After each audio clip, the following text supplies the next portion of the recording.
மற்றும் கேப்டன் நியூஸில் விளம்பரத்தின் மூலம் மேம்படுத்த விருப்பமா? உடனே கீழே கொடுக்கப்படும் எண்ணிற்கு தொடர்பு கொள்ளுங்கள். அனைத்து ஊடகங்களுக்கும் பத்திரிகைகளுக்கும் வணக்கம். இன்றைய தினம்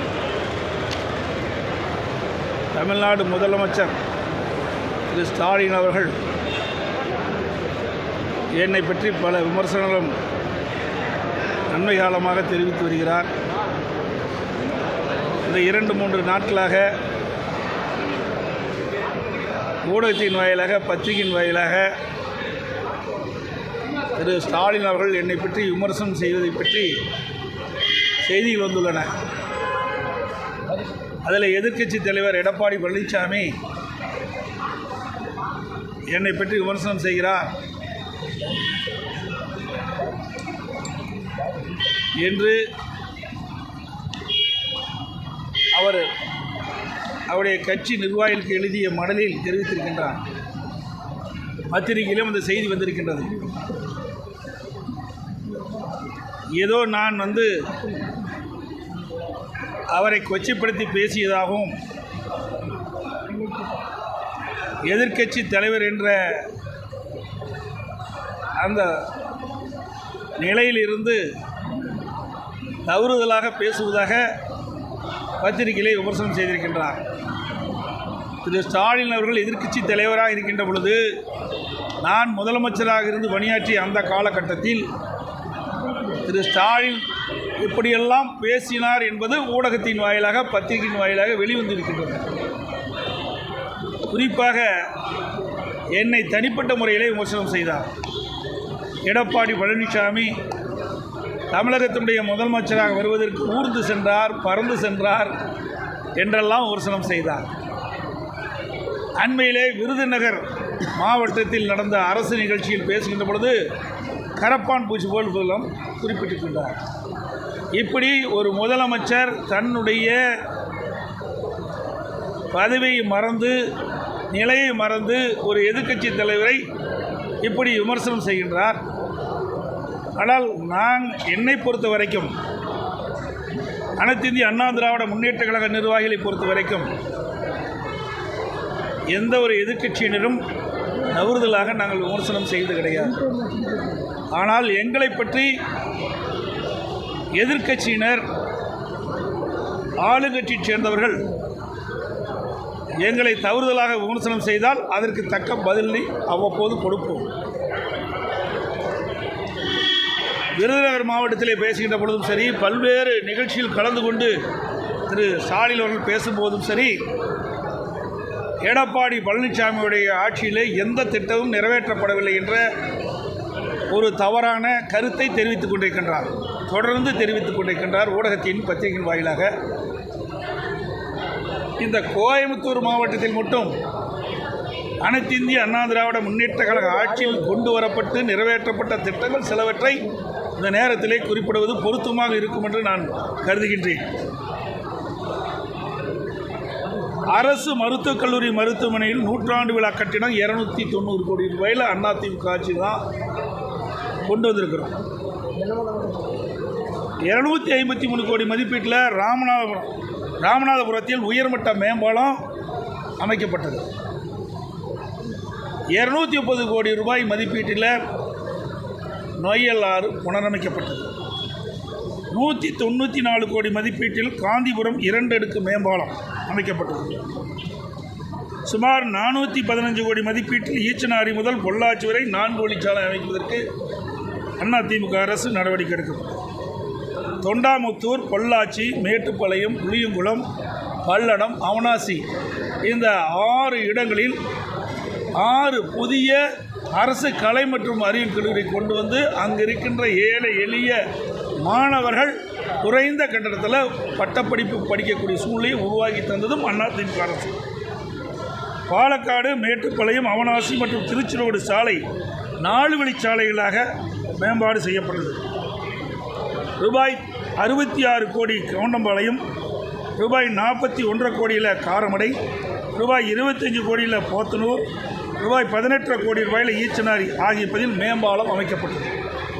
சுமார் 59 கோடி மதிப்பீட்டில் இருகூர் முதல் போத்தனூர் மற்றும் இருகூர் முதல் நிலையங்களுக்கு இடையே ரயில்வே கடவு குறுக்கே உயர்மட்ட மேம்பாலம் அமைக்கப்பட்டது.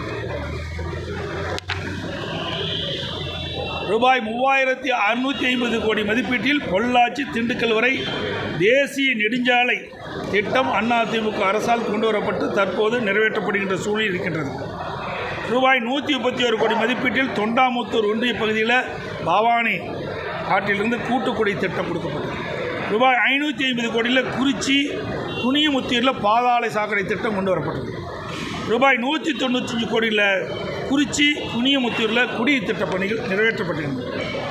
இப்படி அதிமுக ஆட்சியில் நிறைவேற்றப்பட்ட திட்டங்கள், அதிமுக ஆட்சியில் கொண்டு வரப்பட்டு நிறைவேற்றப்பட்ட திட்டங்களை திரு ஸ்டாலின் தலைமை கொண்ட அரசாங்கம் ஸ்டிக்கர் ஒட்டி திறக்கப்பட்ட திட்டங்கள். ரூபாய் 750 கோடி மதிப்பீட்டில் பில்லூர் 3வது கூட்டுக்குடி திட்டம்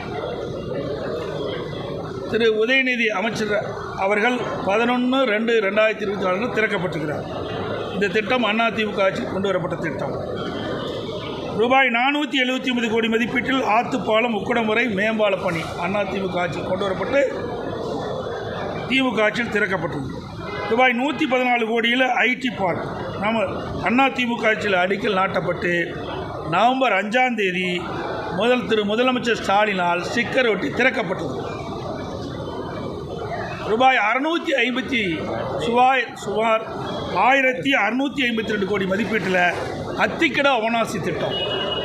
இந்த திட்டத்தை ஈரோடு, அதோடு திருப்பூர், கோவை இந்த 3 மாவட்ட மக்களும் தொடர்ந்து பல ஆண்டுகளாக கோரிக்கை வைத்து வந்தார்கள் விவசாயிகள். இந்த அத்திக்கட அவனாசி திட்டத்தை நிறைவேற்ற வேண்டும். இப்படி நிறைவேற்றுகின்ற பொழுது பல்வேறு ஏரிகள், குளங்கள் நிரப்பப்பட்டு நிலத்தடி நீர் உயர்ந்து விவசாயிகளுக்கு தேவையான நீர் கிடைக்கும், குடிநீர் பிரச்சனை நீக்கப்படும் என்ற நீண்டகால கோரிக்கையை அதிமுக அரசு ஏற்று இந்த திட்டத்தையும் கொண்டு வந்து நானே நேரடியாக வந்து அடிக்கல் நாட்டப்பட்டு அந்த பணி வேகமாக துரிதமாக நடைபெற்று கொண்டிருந்தது. கிட்டத்தட்ட 85% பணிகள் முடிவு பெற்ற நிலையில் ஆட்சி மாற்றம் ஏற்பட்டது. திராவிட முன்னேற்ற கழகம் ஆட்சிக்கு வந்த பிறகு கிட்டத்தட்ட 32 மாத காலம் இது கிடப்பில் போட்டிருந்தாங்க. பிறகு பல முறை சட்டமன்றத்தில் பேசணும். இங்கே இருக்கின்ற முன்னாள் அமைச்சர்கள், சட்டமன்ற உறுப்பினர்கள் தொடர்ந்து வலியுறுத்தினாங்க. நானும் சட்டமன்றத்தில் வலியுறுத்தினேன். அதன் பேரில் வந்து அந்த திட்டத்தை திறந்தாங்க. இன்னும் அந்த திட்டம் முழுமை பெறலை. அதோட அதிமுக ஆட்சியில் கொண்டு வரப்பட்ட திட்டம் என்ற காரணத்திற்காகவே இன்றைக்கு பல திட்டங்கள் ஆமை வேகத்தில் இன்றைக்கி இந்த திமுக ஆட்சியில் நடந்து கொண்டு இருக்கின்றன. இன்றைக்கி பார்த்தீங்கன்னா இந்த மேம்பாலம் கிட்டத்தட்ட சுமார்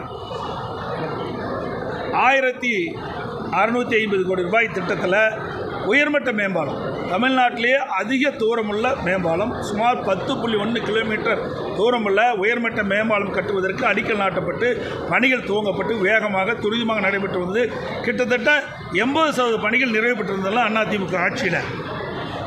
அது வந்து கிட்டத்தட்ட பார்த்திங்கன்னா உப்புளிப்பாளையம் முதல் ஏர்போர்ட் வின்ஸ் வரை, கோல்டு வின்ஸ் வரை அந்த உயர்மட்ட பாலம் அமைக்கின்ற பணி நடைபெற்றது. அந்த பணியும் இந்த ஆட்சியாளர்களால் முழுமையாக நிறைவேற்றப்படவில்லை. ஆமை வேகத்தில் நடைபெற்றுக் கொண்டிருக்கின்றது. வேண்டுமென்றே திட்டமிட்டு முழுக்க அதிமுக ஆட்சியில் கொண்டு வரப்பட்ட திட்டம் என்பதற்காகவே இந்த திட்டத்தை முடக்கி வைத்திருக்கின்றார்கள். அதோடு இங்கே இருக்கின்ற விவசாயிகள் அத்திக்கட அவனாசி திட்டத்தில் இன்னும் பல இடங்கள் விடுபட்டு போய்விட்டன. அதையும் சேர்த்து புதிய திட்டத்தை அறிவிக்க வேண்டும் என்று வேண்டுகோள் விடுத்த அடிப்படையில் அப்பொழுது அமைச்சராக இருந்த வேலுமணி அவர்களும் இங்கே இருக்கின்ற சட்டமன்ற உறுப்பினர்களும் வேண்டுகோள் வைத்தார்கள். அவர்களுடைய வேண்டுகோளை ஏற்று அதிமுக அரசாங்கம் அத்திக்கட அவனாசி திட்டம் 2 அதை செயல்படுத்துவதற்காக விரிவான திட்ட அறிக்கைகளும் தயாரிக்கப்பட்டு அந்த பணிகள் துவங்குகின்ற நேரத்தில் ஆட்சி மாற்றம் ஏற்பட்டது.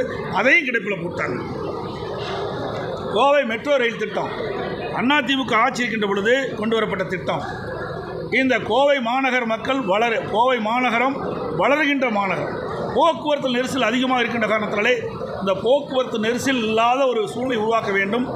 இங்கே அதிகமான தொழிற்சாலை இருக்கின்ற காலத்திலே, அதிகமாக தொழிலாளர்கள் பணிபுரிகின்ற காலத்தினாலே வேலைக்கு செல்கின்றவர்கள் குறிப்பிட்ட நேரத்துக்கு செல்ல வேண்டும், குறிப்பிட்ட நேரத்துக்கு வீட்டுக்கு திரும்ப வேண்டும். அப்படி இருக்கின்ற இந்த சூழ்நிலையில் மெட்ரோ ரயில் திட்டம் மிக அவசியமான திட்டம் என்ற காரணத்தினால் அதிமுக அரசு இருக்கின்ற பொழுது இந்த திட்டத்தை நாங்கள் கொண்டு வந்தோம். சுமார் இந்த திட்டத்தை நிறைவேற்றுவதற்காக விரிவான திட்ட அறிக்கை தயாரிக்கின்ற பணி நடைபெற்றது. ஆட்சி மாற்றம் ஏற்பட்டது. இன்ன வரைக்கும் அந்த திட்டத்திற்கு என்ன நடவடிக்கை எடுத்தார் என்று தெரியவில்லை. அதையும் கிடப்பில் போட்டாங்க.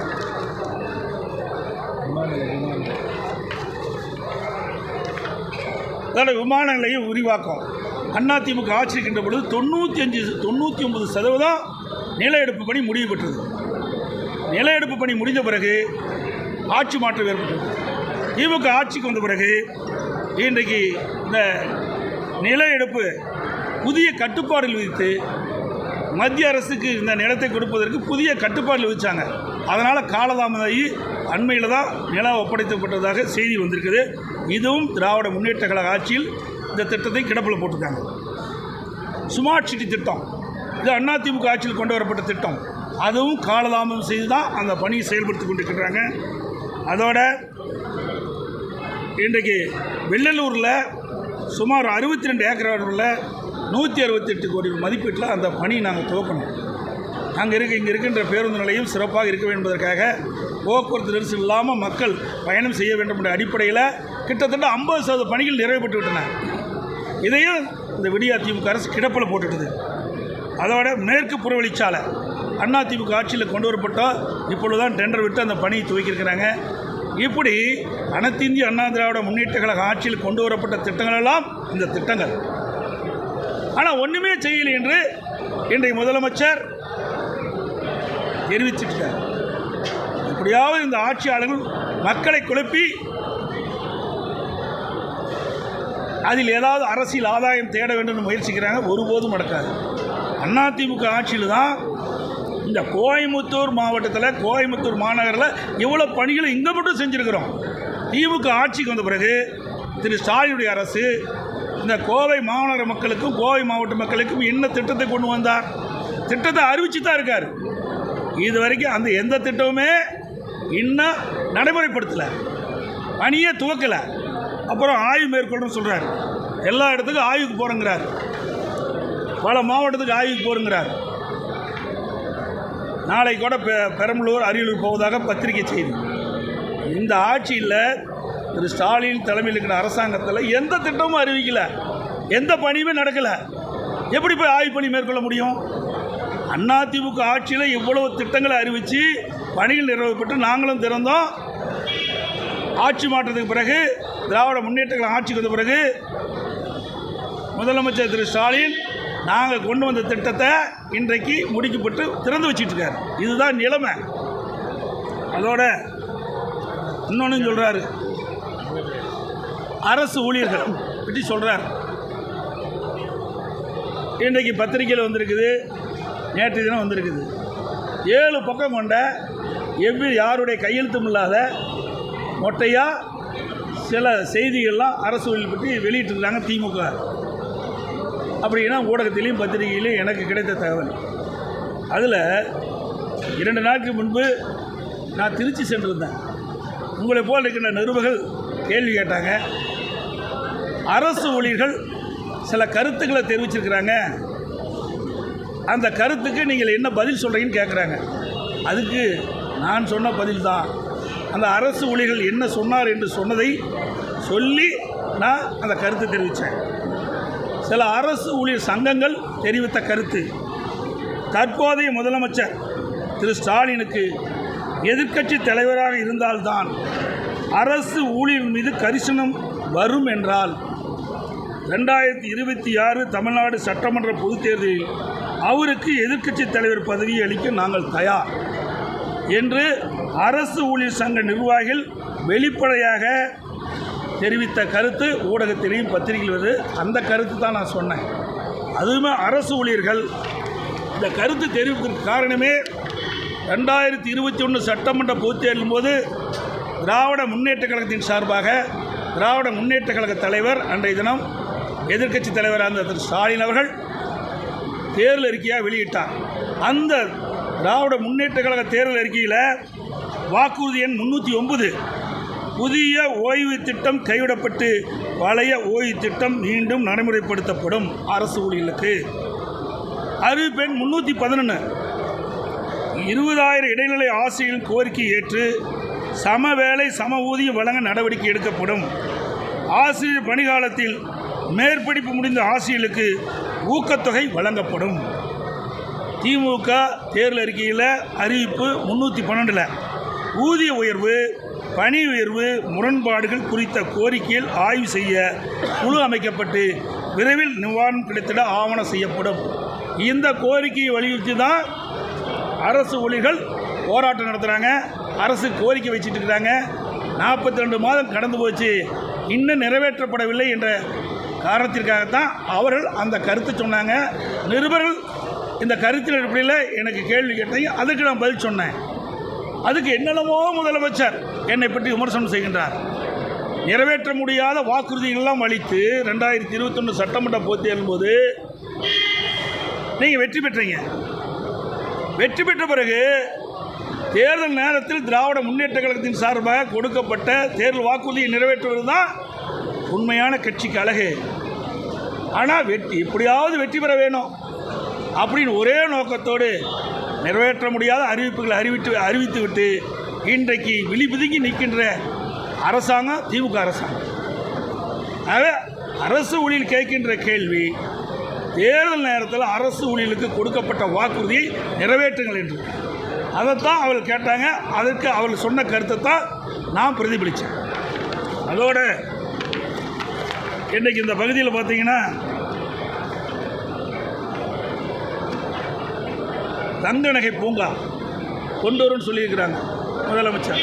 இதை ஏற்கனவே அதிமுக அரசு இருக்கின்ற பொழுது இது அறிவிப்பு வந்துவிட்டது. அப்பொழுது நிலம் எடுக்கின்ற பிரச்சனை இருந்தது. அந்த பகுதியில் பூலுவாப்பட்டி என்ற பூலுவாப்பட்டி பேரூராட்சியில் அந்த பகுதியில் தங்க நகை பூங்கா அமைப்பதற்கு நாங்கள் நடவடிக்கை மேற்கொள்ள இருந்த பொழுது ஆட்சி மாற்றம் ஏற்பட்டது. திமுக ஆட்சிக்கு வந்த பிறகு நாங்கள் தேர்வு பண்ணுற இடம் தொண்டாமுத்தூர் தொகுதி இருந்தது, அதை மாற்றி கிணத்துக்கடை தொகுதி கொண்டு போகிறாங்க. இதுதான் அவர்கள் செய்த வேலை, வேறு எதுவுமே செய்யலை. அதோட இந்த பகுதியில் இன்றைக்கு வீட்டு வசதி வாரியத்தின் மூலமாக வீட்டு வசதி வாரியம் வந்து சுமார் 3300 ஏக்கர் இந்த கோயம்புத்தூர் நகரம் மற்றும் பகுதியில் இந்த கோயம்புத்தூர் மாவட்டம் கோயம்புத்தூர் மாநகர பகுதியிலிருந்து வீட்டு வசதி வாரியத்திற்காக வீட்டு கட்டுவதற்காக 3300 ஏக்கர் நிலத்தை கையகப்படுத்தினாங்க. இப்போ முதலமைச்சர் வந்து சில பேருக்கு அந்த நிலத்தை விடுவித்த சொன்னாங்க. விடுவிக்கலை.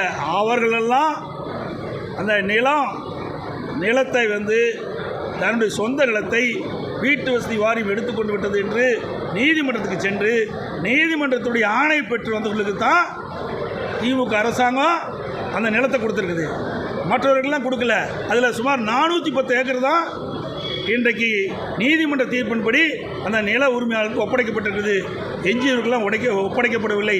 ஆகவே இந்த அரசு கிட்டத்தட்ட 3300 ஏக்கர் நிலத்தை வீட்டு வசதி வாரியம் எடுக்கப்பட்டிருக்கிறது. அனைவருக்கும் அந்த நிலத்தை ஒப்படைக்கப்பட வேண்டும்.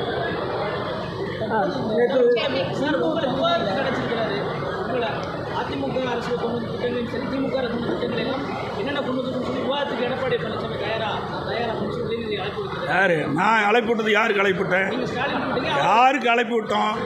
அப்படின்னா முதலமைச்சர் தான், அந்த நாட்டுடைய முதலமைச்சர் தான் பதில் சொல்ல வேணும். இவர் பதில் சொல்கிறதுக்குலாம் எங்காலும் நிறையா இருக்கிறாங்க. இங்கே இருக்கிறாங்க முன்னாள் அமைச்சர்லாம் நிறைய பேர் இருக்கிறாங்க. இவருக்கு என்ன தெரிய போகுது? அப்பாவோட மோசமாக இருக்கிற இவர் ஏதோ சவாலுக்காக பேசுகிற ஒழிய வாய்ச்சொல் வீரராக இருந்து பிரயோஜனம் இல்லை. அனைத்து இந்திய அண்ணா திராவிட முன்னேற்ற கழக ஆட்சியில் நிறைவேற்றப்பட்ட திட்டங்கள் இந்த ஒரு மாவட்டத்தில் மட்டும் நான் சொல்லியிருக்கிறேன். தமிழ்நாடு முழுவதும் ஏராளமான திட்டங்களை நாங்கள் நிறைவேற்றிக்கிறோம். திராவிட முன்னேற்ற கழக அரசு அமைக்கப்பட்ட பிறகு திரு ஸ்டாலின் முதலமைச்சராக வந்த பிறகு என்னென்ன திட்டத்தை நிறைவேற்றப்பட்டீர்கள் அதுக்கு நான் கேள்வி கேட்டால் உதயநிதி பதில் சொல்கிறார். ஏன் முதலமைச்சர் எங்கே போயிட்டார் அப்படின்னா திறமையில்லாத முதலமைச்சர்னு ஒத்துக்கிறாரா அவர்? நான் சொன்ன மாதிரி பொம்மை முதலமைச்சர் ஒத்துக்கிறாரா? நேற்று வந்து அதான் நான் ஏற்கனவே சொன்னமே. இன்றைக்கு தமிழக எல்லா மாநிலத்திலும் ஒரு முதலமைச்சர் தான் இருக்கிறாங்க. தமிழ்நாட்டில் தான் 4 முதலமைச்சர் இருக்கிறாங்க. அந்த அடிப்படையில் தான் உதயநிதி முதலமைச்சருக்கு பதிலாக பதில் சொல்லிட்டு இருக்காரு. முதலமைச்சர் சொல்ல வேண்டிய பதிலை முதலமைச்சர் தான் சொல்ல வேணும். நான் ஏற்கனவே சொன்னேன், அதிகார மையங்கள் 4 இருக்குது. அந்த 4 யார் என்று உங்களுக்கே தெரியும். வேணுமென்று திட்டமிட்டு என்னிடத்தில் ஏதாவது கேள்வி கேட்டு அது ஒரு விவாத பொருளாக்கி அப்புறம் அதுக்கு ஒரு 4 பேர் வச்சு விவாதம் பண்ணுவீங்க. அது ஏற்கனவே சொல்லியாச்சு, அது தெரியும் உங்களுக்கு. நேற்று வந்து சுகாதாரத்துறை அமைச்சர் வந்து அந்த யூடியூபர் இருப்பா அந்த விவகாரத்தில் வந்து என்னென்னு சொன்னார்னா, அவர் கொலை குற்றம் செய்யலை, காவல்துறை நடவடிக்கை எடுக்கலன்னு ஒரு அமைச்சரே சொல்கிறாரு. என்ன இந்த யூடியூபர் வந்து அவர் தொப்புள் கொடி கட் பண்ண விவகாரத்தில் அது நீதிமன்றம் வரைக்கும் போயிருக்குது. அந்த நீதிமன்றத்தில் இருக்கிறதுனால அதில் வந்து கருத்து சொல்வது சரி இருக்காது. நல்வாழ்வுத்துறை அமைச்சர் செய்தியாளர்களை சந்திச்சிருந்தார் சார். அப்போ அவர் என்ன சொல்கிறாருன்னா, ஒரு அமைச்சர் காவல் நிலையத்தில் புகார் அளித்தால் கூட காவல்துறையினர் வந்து நடவடிக்கை எடுக்கல அப்படின்னு ஒரு அதிர்ச்சியான தகவலை பதிவு செஞ்சுருக்காங்க. அதாங்க, அப்படிப்பட்ட அரசாங்கம் தான் இப்படி இருக்குது. ஆனால் ஏற்கனவே சொன்னேன், தமிழகத்தில் சட்ட ஒழுங்கு அடியோடு சீரழிந்து விட்டது. இன்றைக்கு திறமையற்ற முதலமைச்சர் நாட்டை ஆண்டு கொண்டிருக்கின்றார். பொம்மை முதலமைச்சர் நாட்டை ஆண்டு கொண்டிருக்கின்றார். அவருடைய அமைச்சர் இருக்கின்ற அமைச்சரே இப்படிப்பட்ட கருத்து சொல்கின்ற பொழுது நாட்டு மக்களுக்கு எங்கே நீதி கிடைக்கும்? அதாவது மெத்தப்பட்டம் என்கிற போதைப் பொருள் வந்து அதிகமாக புழக்கத்தில் வந்துட்டுருக்குது. ஒரு மருத்துவ பரிந்துரை சீட்டு இல்லாமலே வந்து சர்வசாதாரணமாக கிடைக்குது அப்படின்னு சொல்லி அவர்கிட்டே ஒரு கேள்வி கேட்ட செய்தியாளருக்கு என்னன்னா, குற்றம் செய்யப்பட்டவர்களை அடையாளம் காட்டினால் நடவடிக்கை எடுப்பதாக அவர் பதில் சொன்னார். இப்படி அரசாங்கம் எதுக்காக இருக்குது? அரசாங்கம் என்பது இப்படி பத்திரிகையாளர்களோ அல்லது பொதுமக்களோ ஏதாவது பிரச்சனை என்று சொல்லுகின்ற பொழுது அந்த பிரச்சனைக்கு ஆழமாக சென்று அதை விசாரித்து உரிய நடவடிக்கை எடுக்கணும். அதுதான் அரசாங்கம். நாமளே சொல்கிறதுக்கு அரசாங்கம் தேவையில்லை. சில இடத்துல இப்படிப்பட்ட போதைப் பொருள் விற்பனை நடக்குதுன்னு சொன்னால் அந்த அரசாங்கம் விழிப்போடு இருந்து செயல்பட்டு எந்தெந்த இடத்துல போதைப் பொருள் விற்பனை இருக்குது, எந்தெந்த இப்படி நீ சொன்ன மாதிரி அந்த போதைப் பொருள்லாம் இப்பொழுது இங்கேயே தயார் பண்ணுகின்ற ஒரு சூழ்நிலாம் பத்திரிகையில் பார்த்தேன். அப்படிப்பட்ட அவலங்களை இந்த ஆட்சியில் இடம்பெற்றுக் கொண்டிருக்கின்றன. சட்ட ஒழுங்கு அடியோடு சீர்கட்டு விட்டது. காவல்துறைக்கு முழு சுதந்திரம் கிடையாது. அதனால் அவர்கள் இந்த போதைப் பொருள் விற்பனை செய்கின்றவர்களை தடை செய்ய முடியாத ஒரு சூழ்நிலை இருக்குது. அதனால தான் இந்த போதைப் பொருளை தடை செய்ய முடியல. அதிமுக சார்பில் தொகுதி வாரியாக புதுசாக ஒரு கள ஆய்வு குழுவெல்லாம் அமைச்சிருக்கு சார். அந்த கள ஆய்வுடைய உத்வேகம் தற்பொழுது அதிமுக தொண்டர்கள் மத்தியில் எப்படி இருக்குது சார்? அதை நீங்கள் போனது தானே தெரியும். அனைத்து இந்திய அண்ணா திராவிட முன்னேற்ற கழகத்தை பொறுத்த வரைக்கும் கட்டமைப்பு பலமாக இருக்க வேண்டும் என்ற எண்ணத்தின் அடிப்படையில் தான் நாங்கள் இந்த தொடர் நடவடிக்கைகளை எடுத்துக்கிட்டு இருக்கோம். இன்றைக்கு தமிழகம் மட்டும் இல்லை, இந்தியாவிலேயே எந்த ஒரு கட்சியும் அந்த கட்சியினுடைய உறுப்பினர் அட்டை புதுப்பித்தல், புதிய உறுப்பினர் சேர்த்தல், அதை முழுமையாக போய் சேர்ந்ததா என்று ஆய்வு செய்யவே கிடையாது. எல்லாமே ஆன்லைனில் போடுறாங்க, கிடைக்குது. ஆனால் அதிமுக அப்படி இல்லை. முறையாக அதிமுக கொடுக்கின்ற படிவத்தை, தலைமை கழகம் கொடுக்கின்ற படிவத்தை பூர்த்தி செய்து தலைமை கழகத்தில் ஒப்படைக்கப்பட்டு தலைமை கழகம் கொடுக்கின்ற அந்த உறுப்பினர் சீட்டை உரியருடன் வழங்க வேண்டும். அதை ஏற்கனவே வழங்கிட்டு இருக்கிறோம். அதை களப்பணி செய்வதற்கு தான் இதை ஒவ்வொரு மாவட்டமாக போகிறாங்க. சார், நான் சொல்கிறேன், இன்னும் 1.5 ஆண்டு காலம் இருக்குது. 1.5 ஆண்டு காலத்துக்கு பிறகு தான் தேர்தல் வர இருக்குது. தேர்தல் வருகின்ற பொழுது தான் இதையெல்லாம் சொல்ல முடியும். இன்னொன்று சொல்கிறேன், ஏற்கனவே திருச்சி விமான நிலையத்தில் ஒரு நிருபர் கேட்குறாரு. அதுக்கு நான் ஒரு பதில் சொன்னேன். ஒத்த கருத்துடைய கட்சிகள்லாம் எங்களோடு இணைந்து அதில் உடனே விவாதமான அன்னைக்கு வச்சுட்டீங்க. பாரதிய ஜனதாவோட எடப்பாடி பழனிசாமி மறைமுக கூட்டணி ஏற்கனவே தெளிவுபடுத்திட்டேன். தெளிவாக நான் சொல்லியாச்சு. நாடாளுமன்ற தேர்தல் இருக்கும்போதே நடக்கின்ற பொழுதே கட்சியினுடைய தலைமை அலுவலகத்திலும் சரி, பல்வேறு ஊடக பேட்டியிலும் சரி, பத்திரிகை பேட்டி கொடுக்கும்போது தெளிவாக சொல்லிட்டேன். சட்டமன்ற தேர்தலின் போது பாரதிய ஜனதாவுடைய கூட்டணி இல்லை என்று சொல்லப்பட்டிருக்கிறது. அதை வைத்து மீண்டும் மீண்டும் நீங்கள் கேள்வி கேட்டே இருக்கிறீங்க. என்ன சொல்கிறது? ஏற்கனவே நாங்கள் முடிவு செஞ்சு அறிவிக்கப்பட்டு விட்டது. திமுக எங்களுடைய எதிர்க்கட்சி. திமுக மக்களோட ஆட்சி அகற்றப்பட வேண்டும் என்று நோக்கம். அதோட பாரதிய ஜனதாவுடைய கூட்டணி இல்லை என்பது என்னுடைய நிலைப்பாடு. அதில் தெளிவாக இருக்கிறோம். அதனால் எதையும் பொருத்தி பேசக்கூடாது. ஒருவேளை சார், நான் தான் தெளிவாக சொல்லிட்டேன். மீண்டும் மீண்டும் அதில் கொண்டு உங்கள் விவாத மேடம் வச்சுக்கணும். உங்களுக்கு எங்களை வச்சு ஒரு விவாதம் செய்ய வேணும். அப்படி தான் பார்க்குறீங்க. திமுகவில் எவ்வளோ பிரச்சனை நடந்துருக்கு. ஏதாவது ஊடக நம்பளும் பத்திரிகை நம்பளும் அதை பற்றி சிந்திச்சு போடுறீங்களா? எதுவுமே கிடையாது. அருள் ஊந்து சொல்கிறேன், ஊடக நம்பளும் பத்திரிகை நம்பளும் நடுநிலையோடு நீங்கள் நடந்து கொள்ளுங்க. ஸ்டாலின் அவர் ஒரு நிகழ்ச்சியில் பேசுகிறார். திரு உதயநிதி ஸ்டாலின் அவர்கள் அமைச்சரான பிறகு அவருக்கு கொடுக்கப்பட்ட அந்த வேலைகள் சிறப்பாக செஞ்சு 100% சிறப்பாக செயல்பட்டு சொல்கிறார். அப்படின்னா மற்ற அமைச்சர்கள்லாம் எதுவுமே செய்யலையா? மற்ற அமைச்சரெல்லாம் அவருடைய துறையில் எதுவுமே செய்யலையா? அதை பற்றி ஏதாவது ஒரு விவாத மேடையாவது, ஒரு தொலைக்காட்சியிலாவது விவாத மேடை வச்சு விவாதிக்கிறீங்களா? எதுவுமே விவாதிக்கலையே. அதிமுக தும்புனா போதும், அதுக்கு ஒரு விவாத மேடை. இரும்புனா போதும், அதுக்கு ஒரு விவாத மேடை. அதிமுக கட்சியோட ஒரு கட்சி இருக்க காட்டி தான் விவாத மேடைன்னு ஒரு விவாதமே நடந்துகிட்டு இருப்பதாக எங்களுக்கு தெரியுது. பத்திரிகையிலும் செய்தி வந்துகிட்டு இருக்குது. ஆக உண்மையில் நீங்கள் நடுநிலையோடு நீங்கள் எண்ணி பார்க்கணும். யார் தவறு செய்தாலும் எந்த கட்சியில் பிரச்சனை அதை முழுமையாக வெளிச்சத்துக்கு கொண்டாங்க. அதை கொண்டு வர மாட்டேங்கிறீங்க. ஆளுங்கட்சிக்கு ஒரு நீதி, எதிர்கட்சிக்கு ஒரு நீதியாக தான் ஊடக நண்பர்களும் பத்திரிகை நண்பர்களும் இன்றைக்கு செய்தி வெளியிட்டிருக்கிறீங்க. அதில் ஊந்து அந்த நிலையை மாற்றி சில ஊடகம் தான், எல்லா ஊடகத்தையும் நான் சொல்லலை, சில பத்திரிகை தான் அப்படி பண்ணுறீங்க. எல்லா பத்திரிகை ஊடகமும் மதிக்கக்கூடியவர்கள். ஆகவே நீங்கள் உண்மை செய்தியை நடுநிலையோடு, அது ஆளுங்கட்சியாக இருந்தாலும் சரி எதிர்கட்சியாக இருந்தாலும் பாரபட்சம் இல்லாமல் செய்தியை வெளியிட வேண்டும் என்று அன்போடு கேட்டு விடைபெறுகின்றேன். நன்றி. இந்திய அரசு மருத்துவமனையில் மருத்துவ துல்லியமாக தினசரி நடப்பு நிகழ்வுகளையும் கல்வி, விளையாட்டு, அரசியல், வாழ்க்கை முறை, மருத்துவம், தொழில்துறை, சினிமா, பொழுதுபோக்கு போன்ற பல்வேறு நிகழ்ச்சிகளையும் உடனுக்குடன் காண கேப்டன் டிவி மற்றும் கேப்டன் நியூஸ் சமூக வலைத்தள பக்கங்களோடு இணைந்திருங்கள். உங்கள் வணிகத்தை கேப்டன் டிவி மற்றும் கேப்டன் நியூஸில் விளம்பரத்தின் மூலம் மேம்படுத்த விருப்பமா? உடனே கீழே கொடுக்கப்படும் எண்ணிற்கு தொடர்பு கொள்ளுங்கள்.